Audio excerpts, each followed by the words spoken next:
Hola, muy buenas tardes para todos. Bienvenidos a nuestros lunes de la salud. Gracias por hacer parte de la programación de Campestre Virtual. Como siempre, como cada 8 días, estamos aquí para tratar un tema de interés de toda nuestra comunidad en esta alianza que tenemos con la clínica Inbanaco. Justamente hoy es una conferencia muy especial, una conferencia que nos permitirá conocer aún más de esa enfermedad de la tiroides.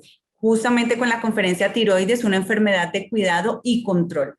Para eso le damos paso y vamos a invitar al doctor Edgar Nesin. Les contamos que él es médico internista, endocrinólogo, es docente de medicina interna y también de endocrinología de la Universidad del Valle y director de la clínica de diabetes de la clínica Inbanaco. Para el doctor Edgar, muchísimas gracias por hacer parte también de todo lo que es Campestre Virtual, de nuestros lunes de la salud, que son posibles gracias a todo el equipo de trabajo en cabeza de nuestra junta directiva, su presidente Gonzalo José de Oliveira y nuestro presidente Rolando R. Rojas. Gracias de nuevo, doctor. Muy buenas tardes y bienvenido. Hola, ¿listo? Listo, doctor, lo escuchamos. Como siempre, iniciamos la conferencia y al final estaremos resolviendo las dudas e inquietudes que ustedes tengan. Así que bienvenido, muchísimas gracias. Perfecto. ¿Ya me están viendo la pantalla? Sí, señor, ya la estamos viendo. Ahí ya. Ahí está perfecto, sí. Bueno, buenas tardes a todos. Me encanta que hayan venido a esta charla. Vamos a tratar, no sé si de ser muy ambiciosos, cubriendo toda la patología tiroidea, pero voy a referirme en un principio a una de las patologías más frecuentes, que es el hipotiroidismo. ¿Por qué razón el hipotiroidismo inicialmente? Porque primero, pues va a ser, como vamos a ver, la más común de todas, las que la mayoría de las personas presentan como alteración y causa de consulta. El hipertiroidismo es otra de las patologías que se podrían abordar. Si alcanzamos hoy, podemos también abordarlo. Y el otro punto importante es el nódulo tiroideo. Nódulo tiroideo, que es una consulta también muy frecuente. Y finalmente, patologías especiales que tienen que ver con el hipotiroidismo subclínico, el hipotiroidismo en el embarazo, hipertiroidismo en el embarazo, que son también de frecuente consulta. Como vamos a ver, las enfermedades tiroideas son muy comunes y vamos a aprender mucho de ellas. Lo primero es ubicarlos a ustedes con respecto a la glándula tiroidea. La glándula tiroidea, como la vemos aquí, es una glándula que está localizada. A ver, voy a tratar de hacer el señalador. No me sale por acá. ¿Dónde estará el señalador? Bueno, la glándula tiroidea, como se ve en la parte central, está compuesta por dos lóbulos, el lóbulo del lado derecho, el lóbulo del lado izquierdo. Tiene en la parte media algo que se llama el istmo y está localizada en la parte anterior del cuello, o sea, sobre la tráquea. Ella realmente no hay síntomas que los pacientes muchas veces refieren en la parte de deglución, debido a que la glándula está localizada sobre la tráquea, no sobre la parte del esófago. Aquí vemos otra relación interesante, que es la relación que hay con los músculos del cuello. Entonces, es importante que sepan que normalmente uno no puede palpar la glándula tiroidea a menos de que ella esté crecida. Cuando uno examina un cuello, uno lo que palpa son principalmente los músculos que están en la parte anterior del cuello, que están anterior a la glándula tiroidea, y solamente cuando hay una glándula aumentada de tamaño, cuando hay un cuello demasiado delgado, uno puede normalmente palpar adecuadamente esa glándula. O sea, si uno tiene experiencia palpando cuellos, logra cuando hay un crecimiento, sí determinar que hay crecimiento, o cuando hay un nódulo tiroideo que sea mayor de 1 centímetro y medio, uno logra palparlo si ya tiene experiencia en palpación de cuello. Esta es la parte interior ya de la glándula tiroidea. Como vemos en la parte central hay unos líquidos, hay una zona como de un solo color, que es lo que es el líquido. Ese líquido que vemos es donde se están las hormonas tiroideas guardadas, y alrededor vienen unas celulitas que son las células folliculares, que es donde se forma la hormona tiroidea. Aquí vemos Voy a tratar, es que estoy tratando de mirar si tengo señalador. A ver, señalador. No, no veo señalador. Bueno, aquí vemos en el lado derecho es la célula completa.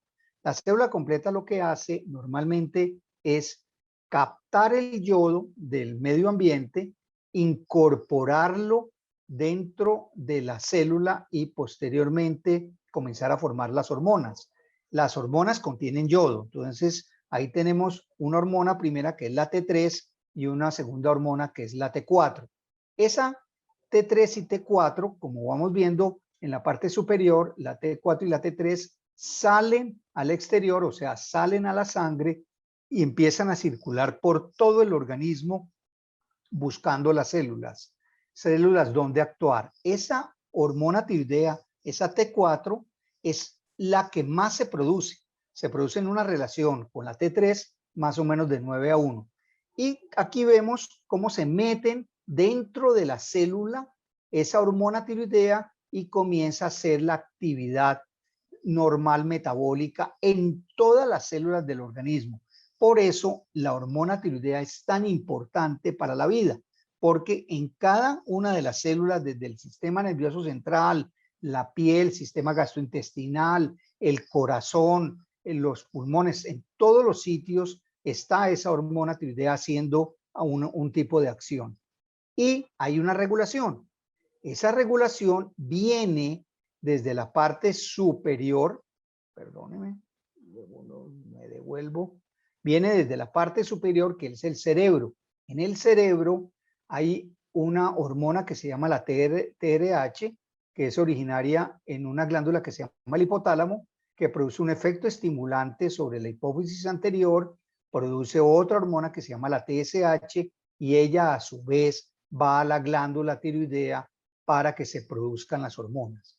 O sea que hay una relación entre las hormonas producidas desde el cerebro hacia la glándula tiroidea para finalmente generar las necesidades de la T4 y la T3.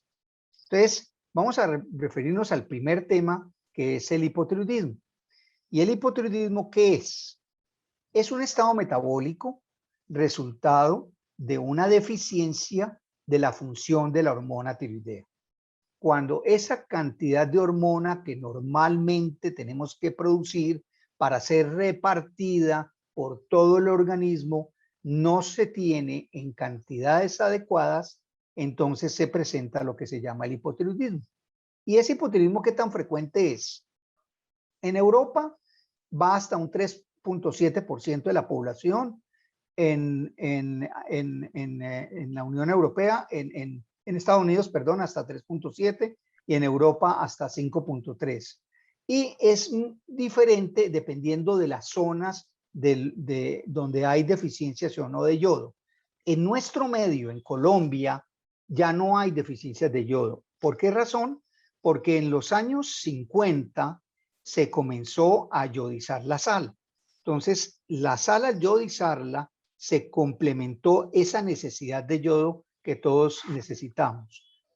Cuando vemos las poblaciones más frecuentemente que tienen algo de hipotiroidismo, o sea, elevaciones de los niveles de TSH, son personas mayores de 65 años y pueden relacionarse con otras enfermedades. Por ejemplo, las enfermedades de tipo autoinmune, personas con diabetes tipo 1 o en personas con problemas poliglandulares, como es, por ejemplo, la enfermedad celíaca o las gastritis atróficas o el lupus, pueden asociar también la presencia del hipotiroidismo. En personas con síndrome de Down hay más riesgo de hacer hipotiroidismo también, y en personas con patología que se parece al Down, que es el síndrome de Turner. ¿Qué tan heredables son las alteraciones de la función tiroidea? Hay poblaciones, uno ve madres, hijos que tienen problemas de tiroides y esto obedece a la facilidad para que algunas de estas personas hagan hipotiroidismos secundarios a destrucción de la glándula, como veremos, que es la enfermedad de Hashimoto. Muy bien, ¿qué clasificación tenemos? ¿Qué tipo de hipotiroidismos vamos a ver? Vamos a ver el primario, que se llama así, cuando la glándula tiroidea es la dañada. Yo tengo una glándula tiroidea que no es capaz de tener suficiente capacidad de producir la hormona tiroidea. Eso se llama forma primaria porque mi glándula es la que está dañada. Pero a veces yo puedo tener un tumor en el cerebro y ese tumor en la hipófisis, al operarme y dañarme la hipófisis, puedo hacer un hipotiroidismo que se llama hipotiroidismo central. Las formas periféricas del hipotiroidismo, que es cuando mi hormona tiroidea no funciona debido a que mis receptores celulares no hacen caso de esa hormona, son patologías bastante raras. La principal es el hipotiroidismo que se llama hipotiroidismo central. Esa es la manera, como aquí ya encontré el cursor, aquí está, aquí está. Esta es la forma más importante, que es la forma primaria, que es el hipotiroidismo causado por el daño en la glándula tiroidea. Entonces, normalmente, ¿qué tenemos? El cerebro produce los niveles de TRH, TSH. Eso va hacia la glándula tiroidea. La glándula tiroidea capta normalmente yodo del medio ambiente, lo incorpora a la glándula, forma las hormonas, principalmente la T4 y la T3, sale al exterior y viaja por todos los tejidos. Los hipotiroidismos primarios quiere decir mi glándula está dañada.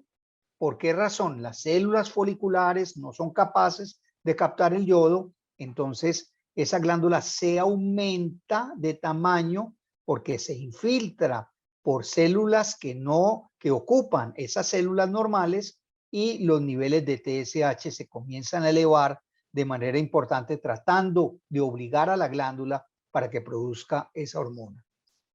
Raro las formas hereditarias, debido a que hay un defecto en las enzimas que producen normalmente la hormona. Es raro, pero no es tan raro cuando los pacientes reciben medicamentos. Por ejemplo, medicamentos como la miodarona, el litio, pueden producir alteraciones de esa función tiroidea. Destrucción. ¿Destrucción debido a qué? Destrucción debido, por ejemplo, a que hay una radiación sobre cuello, y esa radioterapia, debido a que yo tengo un linfoma cercano a la glándula, destruye mis células foliculares. O las formas autoinmunes, como veremos, como es el Hashimoto, que ustedes pueden haber oído, o la tiroiditis linfocitaria crónica, que son también formas destructivas de las células causadas por mis propias defensas que se dirigen contra ella. La cirugía, cuando los pacientes tienen, por ejemplo, cáncer de tiroides, un paciente con cáncer de tiroides que es llevado a cirugía y tienen que sacarle la glándula tiroidea o porque tiene un bocio muy grande, es una causa de hipotiroidismo. Cuando un paciente tiene, por ejemplo, hipertiroidismo, que hay un exceso de producción de hormona y yo le tengo que dar yodo radioactivo, es otra causa de hipotiroidismo. Como ya mencioné, la radioterapia y las formas infiltrativas, que son también raras, que son cánceres producidos en otra parte que van a la glándula tiroidea y hacen metástasis. Es muy raro que eso pase. Generalmente no hay mucha metástasis a tiroides debido a un cáncer de otras partes. Algo que ustedes han oído mucho, probablemente alguno de ustedes, es la palabra tiroiditis. La palabra tiroiditis significa tiroides inflamada. ¿Inflamada por qué? Por un virus. Y ese virus forma una tiroiditis que se llama subaguda. Subaguda, le llaman así, es por el tiempo de presentación. No son destrucciones de tiroides que se dan en un solo día, sino que se van destruyendo las glándulas progresivamente. Tiene algo bueno, que pueden recuperarse. Y muchas de estas personas que les da un ataque viral a la glándula tiroidea puede generar nuevamente las células. Ahora con el COVID hemos visto bastantes tiroiditis subagudas, que a veces las pescamos con el COVID directamente o a veces no. Como estamos en época de COVID, la gente ha usado máscara permanentemente, la posibilidad que sea causada por otro virus es rara. Entonces, le hemos atribuido al COVID en algunas pacientes el problema de la tiroiditis. Puede presentarse simplemente como esa expresión, una forma inflamatoria de la glándula con alteraciones de la función tiroidea. Las formas atróficas son debido básicamente a que hay un anticuerpo que bloquea el receptor y la glándula queda prácticamente inservible. En el parto, en el posparto, después de los 2 meses, 3 meses después del parto, se puede presentar alteraciones de la función tiroidea con mucha frecuencia, muchas frecuencias, y algunas de ustedes probablemente, mujeres, pudieron haber tenido un cuadro de tiroiditis posparto. Y la más común de todas es la forma crónica. Forma crónica es una glándula tiroidea que sufrió un ataque inmunológico y que terminó ya completamente dañada. Entonces, la que vamos a referirnos principalmente es la tiroiditis crónica autoinmune o enfermedad de Hashimoto, que es la más común. Deficiencias de yodo en nuestro medio no la tenemos. Medicamentos, ahora con algunas mujeres que han tenido cánceres de mama o algunos hombres con otro tipo de cánceres, estos nuevos medicamentos que se usan en oncología pueden tener también un efecto colateral y alterar la forma de la glándula tiroidea. Y las otras formas como infecciosas son muy raras realmente en la tiroides, excepto por las formas virales. Las tiroiditis autoinmunes, ¿en quién les da? En las que tengan predisposición a tener genéticamente este problema tiroideo. Hoy en día, como ustedes saben, la genética está metida ya en todo. Está metida en predisposición a tener hipertensión, en predisposición a tener cánceres, cánceres de mama, de ovario, linfomas, leucemias.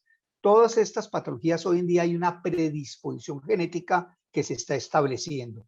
Y para problemas tiroideos también. La genética puede dar un anticipo o una predisposición para que las personas expuestas al medio ambiente propicio pueden generar el problema tiroideo. Hay otros factores que están asociados, que son los factores ambientales, para obtener problemas de tipo tiroideo de forma de tiroiditis autoinmunes, como el Hashimoto, excesos de yodo. En poblaciones donde hay un exceso de yodo, el yodo en exceso puede producir inflamación de la glándula. Deficiencias de selenio, en algunos pacientes damos selenio como un efecto protector para que si se empieza a presentar el problema tiroideo pueda proteger la glándula. Algunos medicamentos que favorecen como el litio, la presencia del problema tiroideo, infecciones virales establecidas que pueden generar presentaciones antigénicas. El estrés que estamos viviendo es un factor favorable para este tipo de problemas de tiroides, y factores de polución, que se saben que hay ciertas poblaciones, ciertos países, ciertas ciudades donde hay alta polución, también hay altos problemas de tipo tiroideo. Las mujeres son más frecuentes de presentar estos problemas. Parece que tiene que ver con el efectos estrogénicos. En las épocas de pubertades pueden ser un primer pico de presentar este tipo de problemas, pero el segundo pico está más o menos entre 35 y 40 años.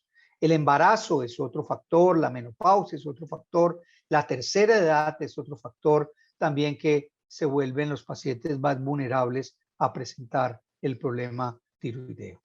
Muy bien. ¿Qué pasa con el Hashimoto? ¿Cómo lo detectamos el Hashimoto? Hashimoto lo detectamos porque, como veremos los síntomas, el paciente tendrá algunos síntomas que le digan a uno que puedes estar teniendo un problema de tiroides. Y les pedimos unos exámenes. Los exámenes que vamos a pedir son principalmente los niveles de TSH, como veremos, y le vamos a pedir unos anticuerpos que se llaman anticuerpos anti-TPO, que son los principales. Son los anticuerpos que se dirigen contra la glándula tiroidea y vamos a averiguar si esos anticuerpos son elevados. Entonces hablamos de que el paciente tiene muy probablemente un Hashimoto. La glándula se infiltra principalmente de linfocitos, principalmente estos linfocitos que van dañando la glándula y van destruyendo las células foliculares, y como vemos es mucho más frecuente en mujeres que en los hombres normalmente. ¿Y qué vamos a encontrar en sangre? Pues inicialmente la TSH se empieza a elevar. ¿Por qué se eleva? Porque la TSH que viene de la hipófisis va y le pregunta a la glándula tiroidea señora glándula tiroidea, usted me hace el favor y me puede producir hormona. Y la glándula tiroidea le dice, no tengo hormona, está bajita. Por lo tanto, elévese usted y estimúleme más para tratar de que yo pueda incrementar esa producción de células. Los anticuerpos en la mayoría de las personas son positivos, en un 90%, principalmente los anti-TPO. ¿Qué pasa con otras formas de hipotiroidismo? Por ejemplo, yo no tengo una enfermedad autoinmune, yo no tengo destrucción de mi glándula tiroidea por un anticuerpo, pero me estoy tomando medicamentos que me pueden favorecer la enfermedad. La miodarona es uno de los más frecuentes. Pacientes que tengan problemas de arritmias cardíacas, que estén tomando amiodarona, hay que estar revisando muy bien esta glándula tiroidea. Pacientes que estén bajo tratamiento para cánceres y usen medicamentos que tengan que ver con esta sustancia tirosinquinasa pueden producir también problemas de tiroides. Los pacientes que tengan enfermedades maníaco-depresivas y estén utilizando el litio es otro de las que pueden producir el problema tiroideo principalmente. ¿Y qué voy a encontrar en la clínica como paciente y como médico? El paciente va a hablarme de unos síntomas generales que me puede decir que viene con fatiga, viene con letargia, un poco de debilidad, y le voy a encontrar que el paciente tiene un poquito de edema palpebral, palidez. Pero esto depende de la TSH. Si el problema tiroideo es leve, que la TSH está ligeramente elevado, no hay mayores síntomas.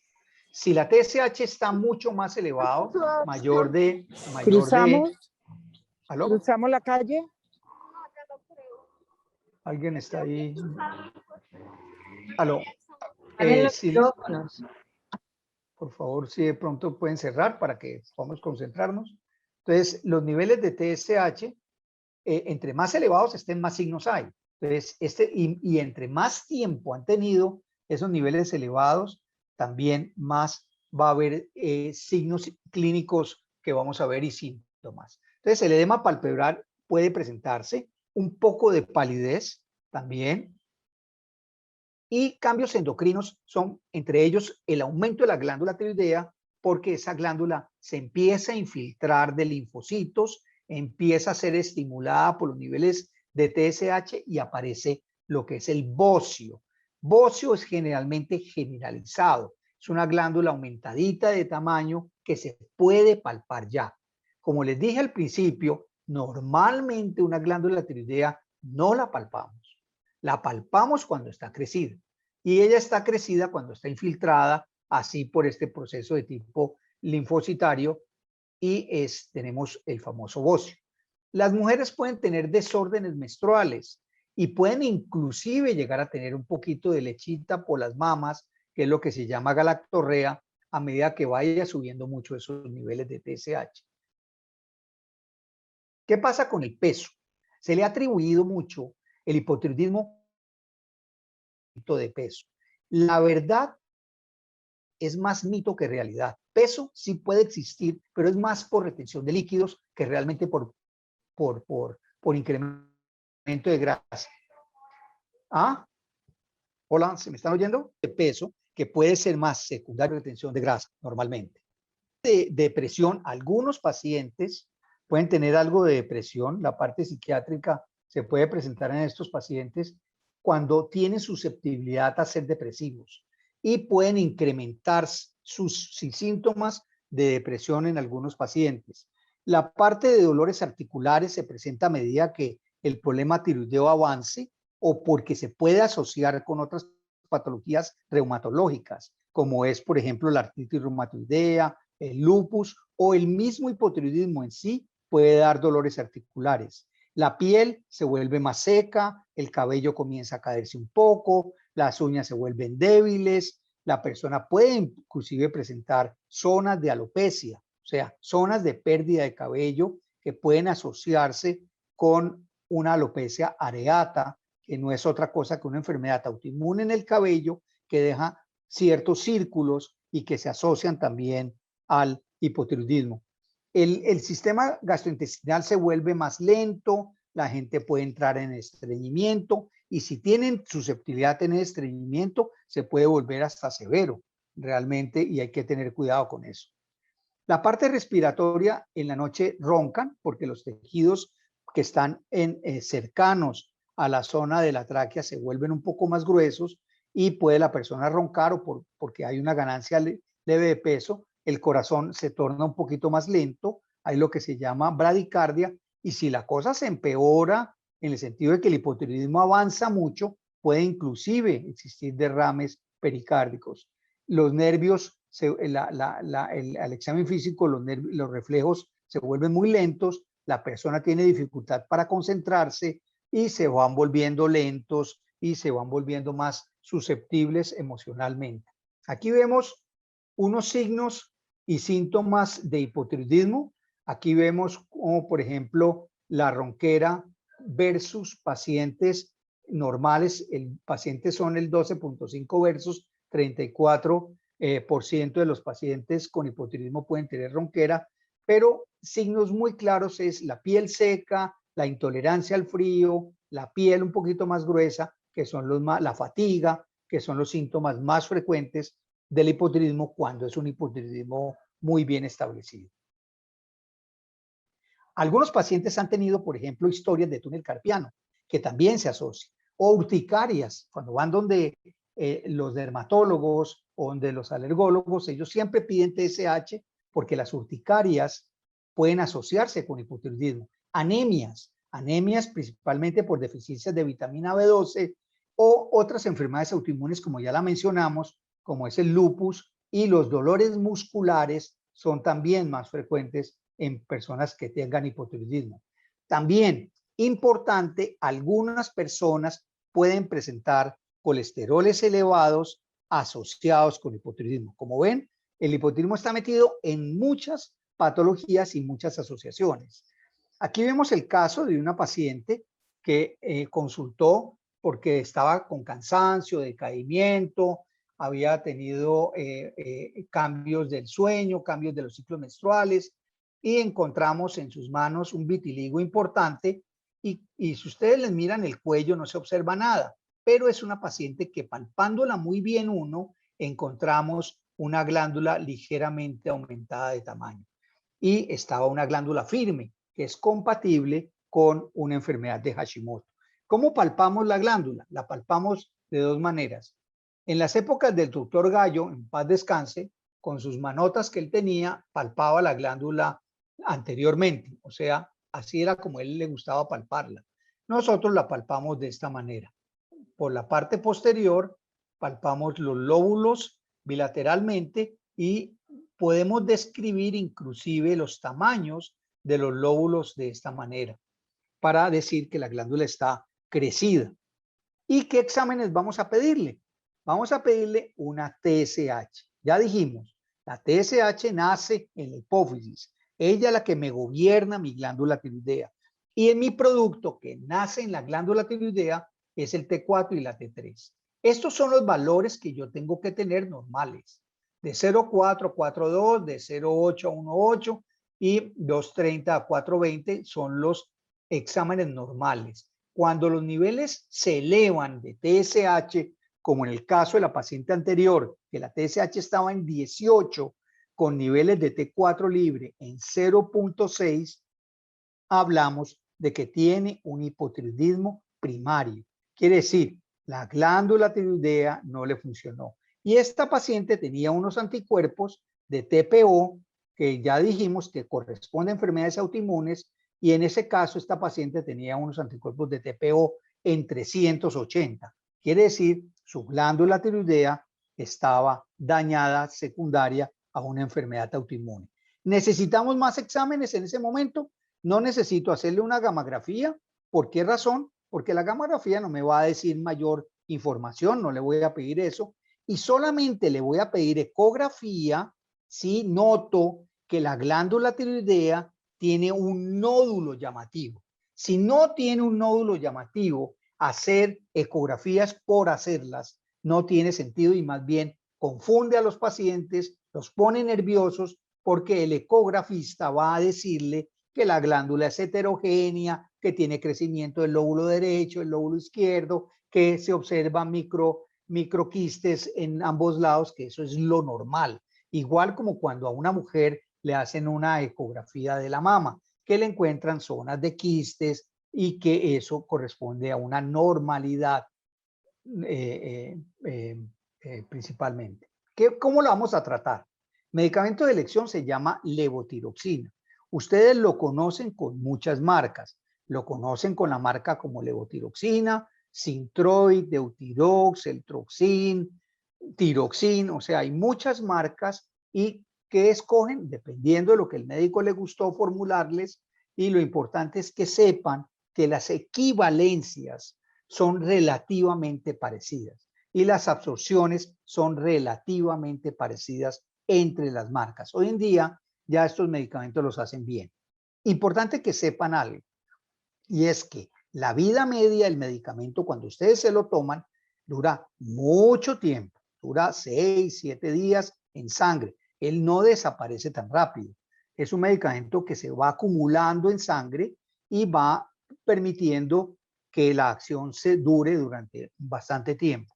Por eso, si a ustedes se les olvidó un día, no pasa nada. No es que se vayan a descompensar. ¿Por qué razón? Porque el medicamento tiene una vida media larga.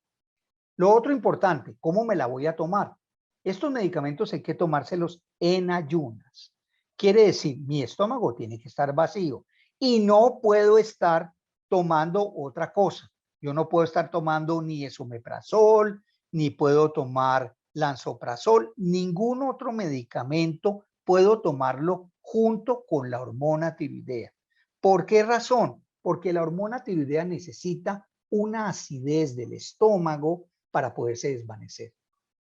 Y al desvanecerse, tiene que después absorberse en el intestino delgado. Si no logra hacer esto, porque el pH del estómago es un pH muy alto debido a que tomé un omeprazol, entonces voy a perder ese medicamento. El medicamento sigue derecho y me va a aparecer en sangre una TSH muy elevada.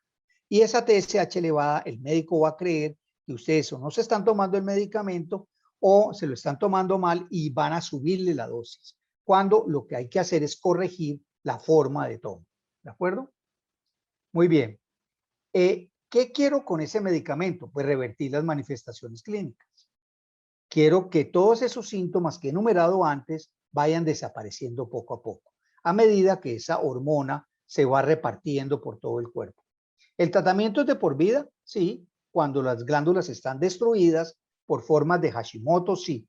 Cuando hay hipotiroidismos raros que no son tan claros, generalmente no vale la pena hacer tratamientos de por vida y uno puede cambiarlos. A veces los presenta uno porque una mujer se embarazó, le dio un hipotiroidismo durante el embarazo y uno la trata durante el embarazo y luego le puede retirar el medicamento.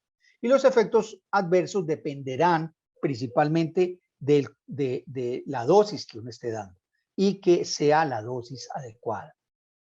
¿Qué vamos a tratar de hacer? En la mayoría de los pacientes, por lo menos en los pacientes menores de 75 años, vamos a tratar de mantener los niveles de TSH dentro de los límites normales. En personas mayores de 75 años, no vamos a tener problemas de dejar que esos niveles de TSH estén ligeramente más altos. Y en algunos pacientes vamos a hacer un tratamiento especial, como son los pacientes con cáncer de tiroides, porque ellos requieren que las TSH estén menor en esos casos. ¿Qué dosis vamos a dar? La dosis es muy individual, dependen mucho de los niveles de TSH originales. Los vamos a dar progresivamente, como vamos a ver, y es que iniciamos con dosis de 0.5 y con el tiempo vamos incrementando poco a poco la dosis hasta llegar a la dosis ideal con una TSH controlada. Como dijimos, damos en ayunas, principalmente con agua, no lo mezclamos con otros medicamentos, se puede dar con juguito de naranja, también porque tiene mejor absorción o con vitamina C efervescente, porque mejora la absorción por la acidez del estómago. Y los controles los vamos haciendo cada 3, cada 6 meses en los pacientes. Muy bien, hay una patología que voy a enumerar rápido que se llama el hipotiroidismo subclínico que ustedes han oído. ¿Y qué es un hipotiroidismo subclínico? El hipotiroidismo subclínico es cuando se eleva la TSH, sí, pero los niveles de T4 están normales. ¿Qué quiere decir? Que al elevarse la TSH compensa incrementando ligeramente la glándula tiroidea y la glándula todavía tiene suficientes células para producir la T4 libre y genera una normalidad en los síntomas. La gente no tiene mayores síntomas. Pueden tener o no los anticuerpos positivos. La pregunta es, ¿a quién voy a tratar? Entonces, si yo tengo un hipotiroidismo subclínico y sabemos que es muy frecuente y la TSH en estos pacientes se elevan máximo hasta 10, ¿en quién voy a tratar y en quién no voy a tratar? Entonces, voy a tratar en aquellas personas que tengan algún tipo de síntomas o que estén recibiendo tratamientos, por ejemplo, para la parte de psiquiatría y que no se hayan mejorado con los medicamentos de antidepresivos, puedo ayudarle. Pero hay un grupo interesante que me gustaría decirles en quién los voy a tratar.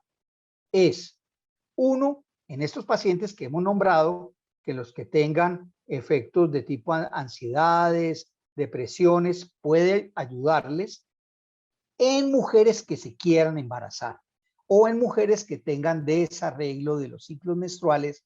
Es obligatorio tratar ese hipotiroidismo subclínico. Y en mujeres que quieran mantener su fertilidad hasta que se vayan a embarazar también. Para mujeres que estén gorditas, que necesiten hormona tiroidea para perder peso, no.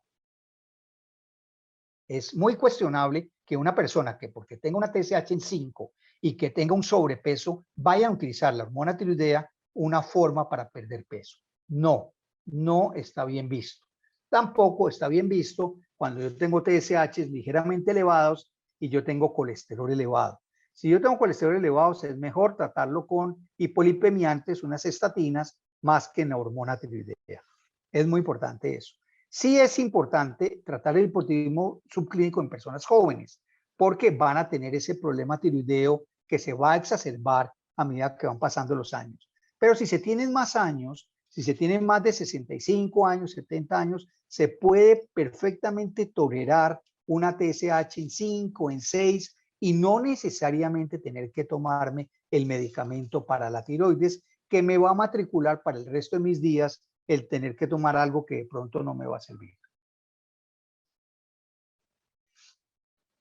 Muy bien. Hay casos especiales, obviamente los niños, porque están en crecimiento, necesitan la hormona tiroidea, y hay pacientes especiales que son los pacientes que tienen enfermedades cardiovasculares, angina de pecho, arritmias, que necesitan hormona tiroidea porque la TSH está elevada.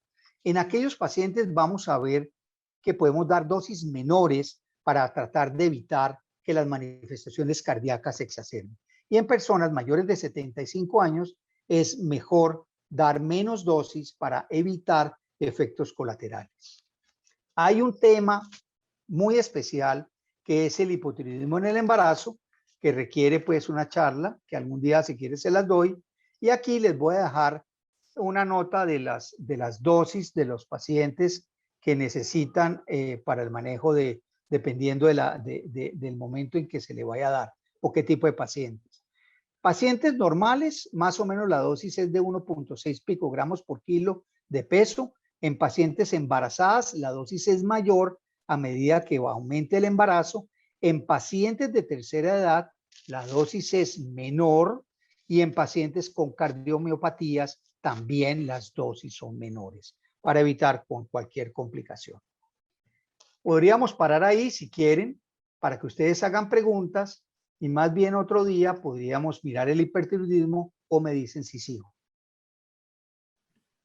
Buenas tardes, doctor. Sí, Le cuéntame. habla Ingrid Mueces del área de Mercado de Comunicaciones. Sí. Pues aquí en el chat ya tenemos dos preguntas. Si quiere las vamos resolviendo y vamos viendo, ¿le parece? Sí, porque ya para no confundir a la gente, porque ya hablar del estado hipertiroideo, que es un exceso de hormonas, requiere ya un manejo diferente, o cuando hay nódulos tiroideos, ¿qué hacemos con los nódulos tiroideos? Yo creo que sería más importante en ese momento aclarar cosas de hipotiroidismo y más bien si quieren, en un futuro miramos el otro tema. ¿Les parece? Vale, perfecto. Bueno, la primera pregunta que tenemos aquí dice, ¿qué diferencia hay entre la levotiroxina y el Synthroid? No, por eso les decía, cuando les mencioné la palabra levotiroxina, que es la palabra genérica, y cuando empezamos a hablar de marcas como Synthroid, Eltroxin, Eutirox, Tiroxin, son marcas registradas del mismo medicamento que es la levotiroxina. Ya es preferencia del médico tratante que les dice, vea, yo prefiero que usted use tal medicamento, y hay algunos pacientes que se acostumbran a determinados medicamentos y quieren seguir con esas marcas. Pero la verdad es que son muy equivalentes. Por lo general, cuando uno los administra bien administrados, cualquier marca les va bien.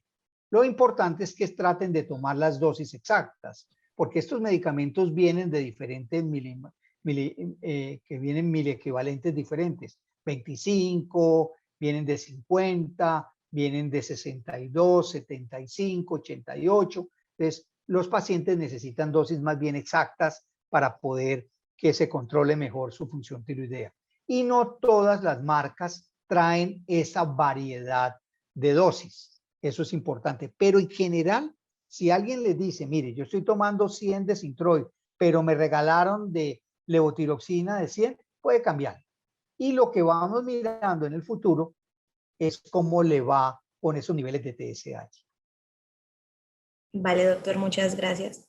Por acá tenemos otra pregunta y es, ¿cómo se diagnostica el hipotiroidismo subclínico? El hipotiroidismo subclínico, como les mostré ahí, estamos hablando de los pacientes. Vamos a mirar un poquito de hipotiroidismo subclínico. Aquí está. Son pacientes que tienen elevaciones de TSH con niveles de T4 normales. Entonces, eso es un hallazgo generalmente incidental. ¿Qué quiere decir? El paciente tiene 40 años, es una mujer, y llega al consultorio del médico y el médico le hace una TSH y la TSH le da en 7. Ya dijimos que el valor máximo es en 4 y pico. Le dio en 7. Y cuando le vamos a medir los niveles de T4 libre, están normales. Le preguntamos, venga, ¿usted siente algo? No. ¿Tiene ganancia de peso? No. ¿Tiene caída del cabello? No. ¿Tiene piel seca? No. Eso es lo que se llama un hipotiroidismo subclínico, cuyos síntomas no son los clásicos que se presentan en el hipotiroidismo. Después, cuando uno ya detalla y el paciente le dice, sí, doctor, yo ya tengo un poquito más de dificultad para levantarme en la mañana, yo ya a las 5 o 6 de la tarde estoy más cansada, sí me está cambiando un poquito los ciclos menstruales, eso es un hipotiroidismo subclínico. Tomar la decisión a quién tratar y no tratar dependerá de lo que les he mencionado. Si son mujeres en edad fértil que quieren embarazarse, hay que tratarlos. Si son niños en edad de crecimiento, hay que tratarlos. Pero si soy una persona que tiene 65 años, que tiene TSH que está en 5, que está en 6, que se siente bien, quieto en primera, nada. No es necesario tratarlo. Vale, doctor, un poco relacionado con lo que ¿Qué otra contaba. Por pregunta hay? favor. ¿Perdón? Quiero hacer una pregunta, por favor. Sí, señora Marta, regáleme unos segunditos que aquí tenemos unas preguntas en el chat y seguimos con la suya, ¿le parece? Muy gentil, gracias. Vale. Doctor, relacionado con un poco con lo que acaba de mencionar, nos preguntan, para una mujer con hipotiroidismo que desea quedar en embarazo, ¿qué debe realizar inicialmente? Una mujer con hipotiroidismo que quiera embarazarse, pues hay que revisar sus niveles de TSH. Yo le recomiendo los niveles de T4 libre y le recomiendo que haga los anticuerpos anti-TPO para mirar si hay enfermedad autoinmune en esa glándula tiroidea y poder hacer mejor vigilancia durante todo el embarazo y en el posparto. Vale, doctor. Por aquí tenemos un comentario, dice, he notado que cuando uso prolongado el tapabocas he tenido varios episodios de tiroiditis. Tapabocas y tiroiditis, pues no sé quién le hizo el diagnóstico de la palabra tiroiditis. porque la tiroiditis es un proceso de tipo inflamatorio de la glándula tiroidea que sea causado por algún efecto, diríamos, alérgico del tapabocas o algo así, yo no le podría decir. Yo por lo menos nunca he visto un caso de tapabocas y proceso inflamatorio de la glándula. No lo conozco, pero puede estar descrito, no sé. Vale, doctor. Y por acá tenemos otra antes de darle paso a la señora Marta. Dice, doctor, se supone que un hipotiroidismo controlado no debería producir asociaciones clínicas como las que mencionó, como alteraciones del sueño, urticaria, entre otros. O a pesar de estar controlado, pueden aparecer algunos síntomas o enfermedades asociadas. Claro, lo que pasa es que las enfermedades tiroideas como el hipotiroidismo pueden ya estar asociadas con enfermedades de tipo autoinmunes que puedan manifestarse con o no niveles de TSH controlados. Perfectamente usted puede tener los niveles de TSH muy controlados y aparecerle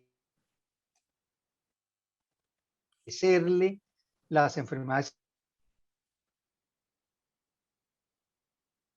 autoinmunes concomitantes o paralelas. ¿Qué otras preguntas? Vale, doctor, muchas gracias. Yo creo que ahora sí le podemos dar paso a la señora Marta. Muchísimas gracias, doctor. Buenas tardes. Tengo 76 años y hace 45 tengo un diagnóstico de hipotiroidismo primario. La intolerancia al frío, la resequedad de la piel y los dolores musculares, perdón, son permanentes. Si estoy bien dosificada, aún así esos síntomas persisten. Bueno, señora Marta, parece que el doctor se acaba de desconectar. Regalémosle unos segunditos para ver si perdió la conexión y vuelve, ¿sí?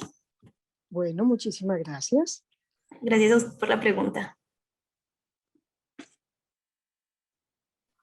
Aló, aló, aló, ya estoy Sí, conectado. doctor. Ya, cuéntame. Le decía que soy una paciente diagnosticada con un hipotiroidismo primario hace 45 años. En este Sí. momento tengo 76 años de edad, pero a pesar de estar bien dosificada, porque los resultados de los exámenes están dentro de los rangos normales, me parece sorprendente que la piel siga siendo tan seca, la intolerancia al frío no lo soporto, los dolores musculares persisten. ¿Siempre voy a tener estos síntomas permanentes? A ver, lo que hay que mirar es si solamente son asociados con la tiroides.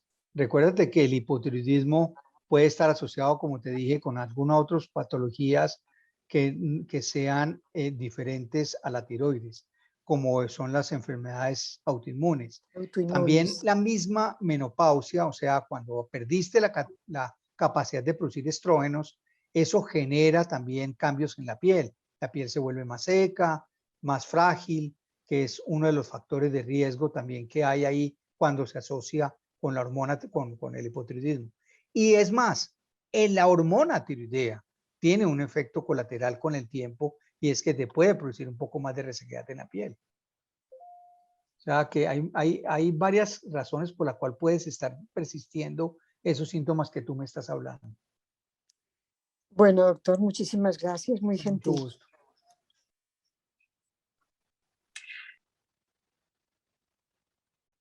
Bueno, doctor, muchísimas gracias. Yo creo que con estas preguntas hemos finalizado ya. No sé si alguien más tenga alguna otra inquietud.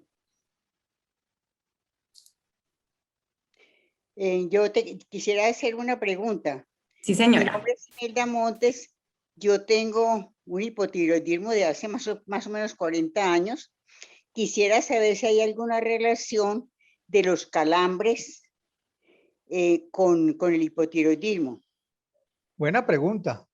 Lo que pasa es que la palabra calambres hay que mirar si te dan los miembros inferiores, hay que mirar qué tanta actividad física tú haces, hay que mirar que no tengas insuficiencias venosas, por ejemplo en las piernas, que pueden también asociar con calambres. Calambres pueden tener que ver con circulación que le da a pacientes con y sin hipotiroidismo, ¿de acuerdo? Cuando hacen muy poca actividad física, cuando están muy quietos, pueden generar más presencia de calambres.